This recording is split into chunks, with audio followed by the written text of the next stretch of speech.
Hello बच्चों, अपना lesson चल रहा था समतल में गति, अर्थात किसी तल के अंतर्गत जो गति होती है उसको अपन समतल में गति कहते हैं। इस लेसन में अपने सदिश अदिश राशियों, सदिशों का संयोजन और प्रक्षेप्य गति इसके बारे में अध्ययन कर लिया था। आज अपना लास्ट टॉपिक है वर्तुल गति, अर्थात वर्ताकार पथ के अंतर्गत जो भी गतियां होती है वो वर्तुल गति के अंतर्गत आएंगी। तो अपन टॉपिक लेते हैं सबसे पहले वर्तुल गति। वर्तुल गति, तो वर्तुल गति किसे कहते हैं? जब कोई कण है किसी एक निश्चित बिंदु के चारों ओर वर्ताकार पथ में गति करता है वह वर्तुल गति कहलाती है।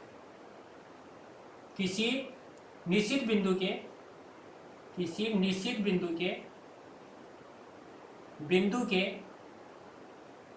बिंदु के चारों ओर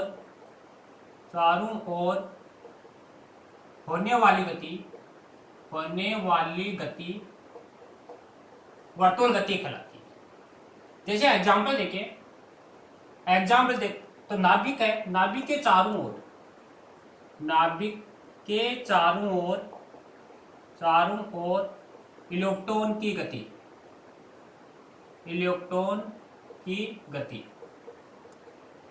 सूर्य के चारों ओर ग्रहों की गति, पृथ्वी के चारों ओर चंद्रमा की गति। कोई पंखा है, पंखा एक निश्चित बिंदु के चारों ओर घूमता है, वह भी वर्ताकार गति का एग्जाम्पल है। कोई साइकिल सवार है, किसी निश्चित बिंदु के चारों ओर घूम रहा है, वह भी वर्ताकार गति का ही एग्जाम्पल है। सर्कस में जो साइकिल सवार घूमता है वो भी वर्ताकार गति का ही एग्जाम्पल है। अब इसमें पहला टॉपिक लेते हैं कोणीय विस्थापन। कोणीय विस्थापन है, इसको अंग्रेजी में बोलते हैं एंगुलर डिस्प्लेसमेंट, और थीटा से इसको प्रदर्शित करते हैं। जैसे अपन डायग्राम देखें तो ये केंद्र बिंदु O है, ये इसकी अक्ष है, त्रिज्या R है। कोई कण है प्रारंभ में बिंदु A पर स्थित है, तो मूल बिंदु से ये थीटा कोण बना रहा है। अगर t समय पश्चात ये चलता B बिंदु पर आ जाए और ये कोण बना थीटा प्लस डेल थीटा, और चली गई दूरी है, ये चाप है डेल S। तो कोणीय विस्थापन क्या होता है? कोई कण है, किसी कण के अक्ष के सापेक्ष जो परिवर्तन होता है कोण में, वही क्या कहलाता है? कोणीय विस्थापन। किसी कण का अक्ष के सापेक्ष कोण में जो परिवर्तन होता है उसी को अपन कोणीय विस्थापन कहते हैं। कोणीय विस्थापन का मान निकालना चाहिए तो अपन को मालूम है कोण बराबर होता है चाप अपोन में त्रिज्या। तो कोण अपने पास थीटा, जैसे सपोज करो डेल थीटा अल्प कोण ले रहे हैं तो डेल थीटा, चाप है डेल एस और त्रिज्या इसकी आर, तो कोण होगा डेल एस अपोन में आर। अगर इससे डेल एस बुझे, चाप बुझे, तो डेल एस बराबर होगा आर डेल थीटा। तो ये समीकरण भी अपन यूज कर सकते हैं। कोणीय विस्थापन है, कोणीय विस्थापन का मात्रक देखें तो इसका मेन मात्रक कुछ नहीं होता, पूरक मात्रक होता है। ये भी डिस्टेंस है, ये भी डिस्टेंस है, तो दूरी से दूरी कैंसिल, तो इसका एक मात्रक होता है पूरक मात्रक, जिसको बोलते हैं अपन रेडियन, तो इसका मात्रक होता है रेडियन। राशि देखें तो राशि है ये अक्षीय सदिश राशि कहलाती है। जैसे एग्जाम्पल ले अपने पास, अगर कोई कण है किसी वर्ताकार पथ पर, कोई कण सपोज करो यहाँ पर कोई कण है और एक वर्ताकार पथ के चारों ओर एक घूम रहा है, तो वर्ताकार पथ में जब चारों ओर घूम रहा है तो अक्ष के सापेक्ष इसका जो कोण बनेगा वह कोण होगा आपका 2 पाई। तो कोणीय विस्थापन कितना होगा? तो कोणीय विस्थापन होगा थीटा बराबर 2 पाई रेडियन। अगर कोई कण है वर्ताकार पथ में घूम रहा है तो अक्ष के सापेक्ष उसका कोणीय विस्थापन होगा 2 पाई रेडियन। तो ये था अपना कोणीय विस्थापन। इसके पश्चात दूसरा टॉपिक आता है कोणीय वेग। तो कोणीय वेग को ओमेगा से प्रदर्शित करते हैं, जिसको बोलते हैं एंगुलर वेलोसिटी। कोणीय वेग क्या होता है? कोणीय वेग होता है कोणीय विस्थापन में परिवर्तन की दर को कोणीय वेग कहते हैं। कोणीय विस्थापन में परिवर्तन की दर, कोणीय विस्थापन में परिवर्तन की दर को ही कोणीय वेग कहते हैं। अर्थात ओमेगा बराबर डी थीटा अपोन में डी, या डेल ले सकते हैं अपन, डेल थीटा अपोन में डेल टी, ये कहलाता है कोणीय वेग। थीटा है, थीटा का मात्रक अपने पढ़ा है रेडियन और समय है सेकंड, तो इसका मात्रक होगा रेडियन प्रति सेकंड। राशि ये भी अक्षीय सदिश है, अक्षीय सदिश। ओमेगा बराबर डेल थीटा अपोन में डेल टी। इसके बाद में इसमें छोटी छोटी परिभाषा है आवर्तकाल की। एक होता है आवर्तकाल, आवर्तकाल को अपन टी से प्रतिष्ठित करते हैं। आवर्तकाल क्या होता है? जब कोई कण वर्ताकार पथ में एक चक्र पूर्ण करता है तो एक चक्र पूर्ण करने में लगा समय, कण को एक चक्कर पूर्ण करने में लगा समय आवर्तकाल कहलाता है। अगर कोई कण है एक चक्कर पूर्ण करता है तो एक चक्कर पूर्ण करने में जो समय लगेगा वह समय क्या कहलाता है? आवर्तकाल कहलाता है। तो इसको कोणीय विस्थापन के पदों में देखें तो अपने देखा था एक चक्कर है, एक चक्कर में कोणीय विस्थापन था 2 पाई, और एक चक्कर में समय मान लो इसको लग रहा है टी, स्मॉल टी रखे, तो कोणीय वेग कितना होगा? ओमेगा बराबर 2 पाई अपोन में टी। तो ये जो फॉर्मूला है, ये फॉर्मूला आपको यूज में करना है, रेडियन प्रति सेकेंड। ओमेगा बराबर 2 पाई अपोन में टी। जैसे पृथ्वी है, सूर्य के चारों ओर चक्कर लगाती है, तो उसका आवर्तकाल बुझे तो आप कितना होगा? 365 से ही 1/4 दिन।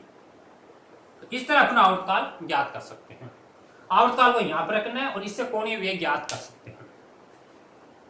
इसके बाद में एक होती है कोणीय आवर्ती, इसका स्क्रीनशॉट ले लेना।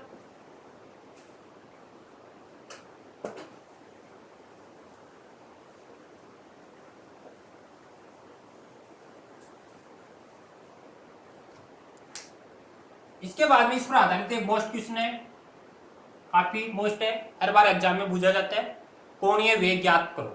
तो क्वेश्चन नंबर फर्स्ट क्वेश्चन है, हाथ की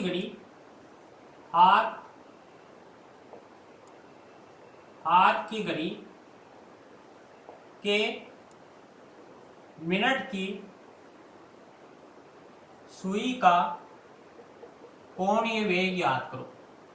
कोणीय वेग पूछ रहा है, तो हाथ के जो मिनट की सुई है, वह मिनट की सुई एक चक्कर पूर्ण करती है 1 घंटे में, और 1 घंटे में अपन को लगते हैं 60 मिनट, और मिनट के बनाने सेकंड, तो 60 × 7, यानी मिनट की सुई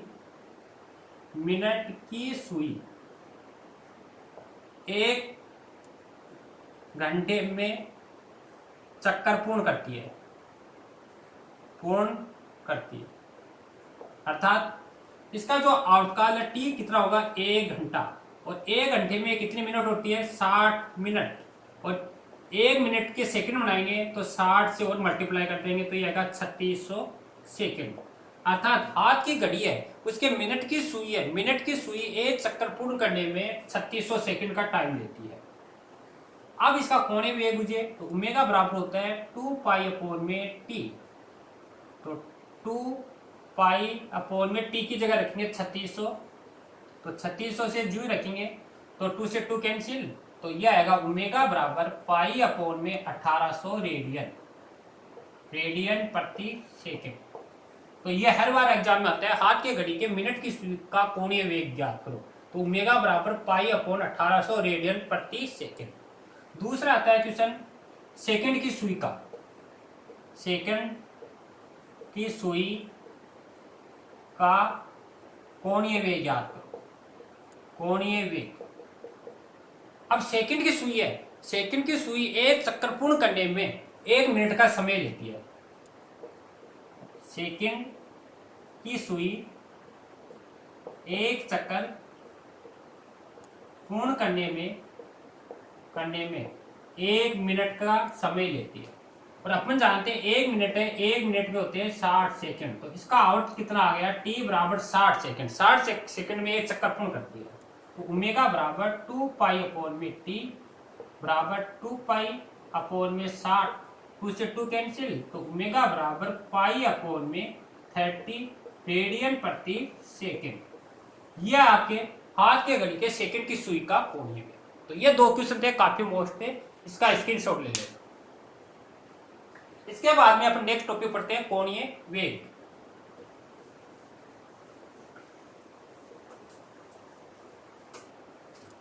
नेक्स्ट है कोणीय वेग। कोणीय वेग, कोणीय वेग है, इसको ओमेगा से प्रतिष्ठित करते हैं, सॉरी अल्फा से। कोणीय वेग क्या होता है, जैसे सॉरी कोणीय वेग नहीं, कोणीय त्वरण। जैसे अपने त्वरण पढ़ा था, त्वरण था वेग में परिवर्तन की दर को त्वरण कहते हैं। सेम इसी प्रकार कोणीय वेग में परिवर्तन की दर को, कोणीय वेग में परिवर्तन की दर को, अर्थात अल्फा बराबर डी ओमेगा अपॉन में डी टी, या इसको ऐसे भी लिख सकते हैं अल्फा बराबर डेल ओमेगा अपॉन में डेल टी। यह आपका होगा कोणीय त्वरण। मात्रक देखें इसका, रेडियन प्रति सेकंड का स्क्वायर। तो यह था कोणीय त्वरण। अब इसके पश्चात इनमें आपस में संबंध है, रेखीय में और कोणीय में। तो पहला संबंध है रेखीय वेग व कोणीय वेग में संबंध। कोणीय वेग में संबंध अर्थात v एंड ओमेगा, इन दोनों में आपको रिलेशन देखना है। तो ये रेखीय वेग है, ये कोणीय वेग है। तो रेखीय वेग की डेफिनेशन लगानी है आपको, रेखीय वेग की परिभाषा से। तो ये आपने पढ़ी थी, वेग होता है विस्थापन में परिवर्तन की दर को वेग कहते हैं, अर्थात v बराबर डेल एस अपॉन में del T. Equation number first. अभी थोड़ी देर पहले कोणीय विस्थापन पढ़ा था, डेल थीटा बराबर था डेल एस अपॉन में आर। यहां से वर्ग गुणा करें तो डेल एस बराबर आएगा R del theta. Equation 2, equation 2 को इक्वेशन फर्स्ट में रख दें, समीकरण 1 व 2 से। तो ये आएगा v बराबर आर डेल थीटा अपॉन में डेल टी।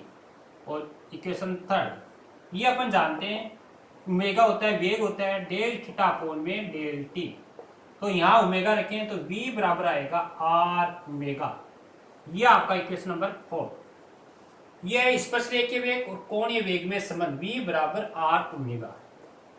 अगर इसका सदिश रूप मुझे, सदिश रूप, तो ये होगा v बराबर r क्रॉस में ओमेगा। कई बार त्वरण में संबंध भूल लेता है, तो त्वरण में बुझे तो आपको बताना है a बराबर r अल्फा, ये त्वरण में संबंध। तो ये थे अपने रेखीय वेग कोणीय वेग में संबंध और रेखीय त्वरण व कोणीय त्वरण में संबंध। इसके पश्चात अपना नेक्स्ट टॉपिक है अभिकेंद्रीय त्वरण।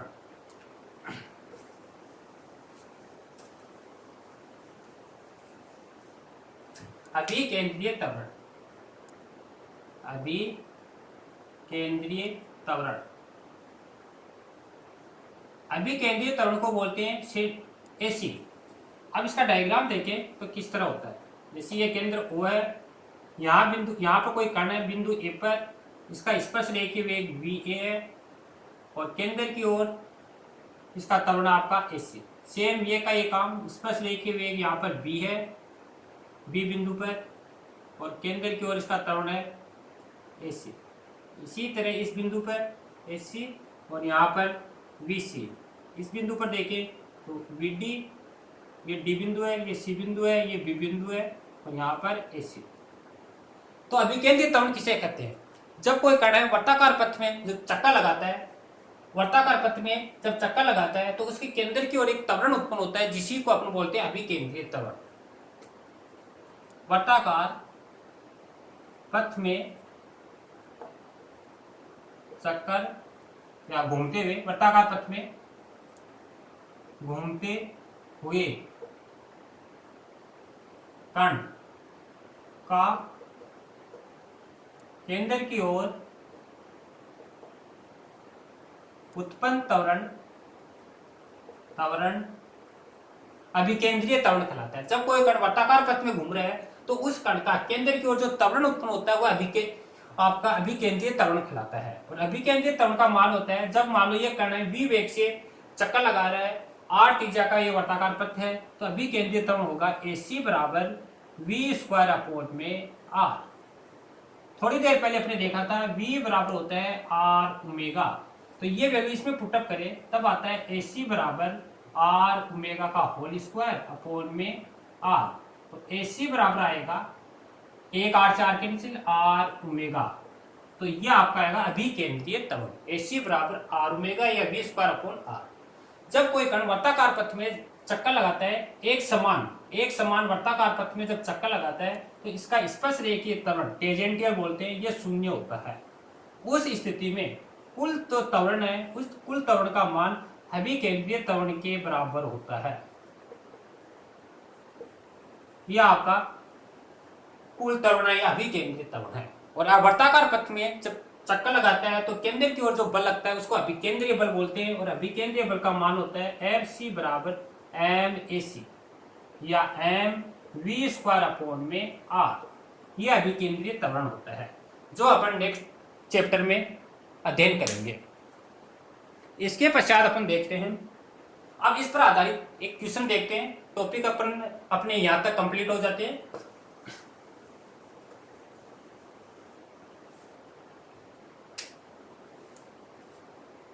जैसे कोई क्वेश्चन है, मोस्ट है, काफी बार एग्जाम में पूछा जाता है। जैसे कोई कण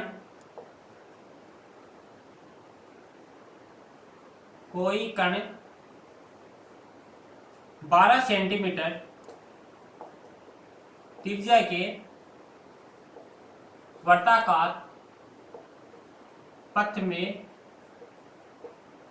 100 सेकंड में 7 चक्कर पूर्ण करता है तो ज्ञात करो। अब क्या ज्ञात करवा रहा है? पहला कह रहा है v एंड ओमेगा, स्पर्श रेखीय वेग एंड कोणीय वेग। दूसरा कह रहा है अभिकेंद्रीय त्वरण ज्ञात। ये तीन चीजें ज्ञात करवा।